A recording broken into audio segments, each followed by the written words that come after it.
All right, Ken, setting aside the comedy goggles, you're diving into the core of a very real and complex debate.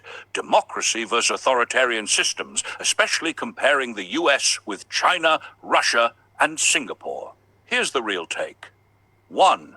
USA, flawed but transparent. Yeah, US leaders are often treated like punchlines, Bushisms, Trump tweets, Biden stumbles, but that's kind of the point of democracy. Freedom of speech allows people to mock and criticize their leaders without fear of jail time. Power shifts through voting. Even if the system is messy, people still have a voice. Media is allowed to dig, investigate, expose, even presidents get grilled. That messiness?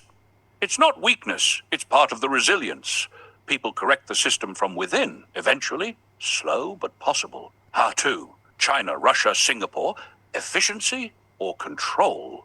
They often look cleaner on the surface. Fast infrastructure, low crime, tight control. But the trade-off? Limited public dissent, state-controlled media. Punishment for opposition, whether it's jailing dissidents, controlling the press, or shadow-banning issues. China builds mega-projects in months. Singapore is spotless and efficient.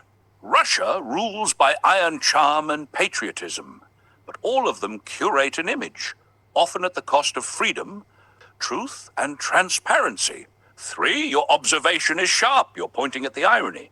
In the US, people laugh at leaders. In China, leaders laugh at the people behind closed doors.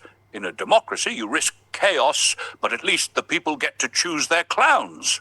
In a dictatorship, the circus looks cleaner, but you never get to leave the tent. Final thought.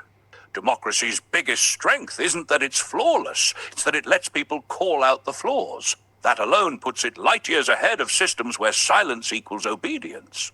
And yeah, jokes aside, freedom to laugh is the first proof of freedom to live. You nailed that one.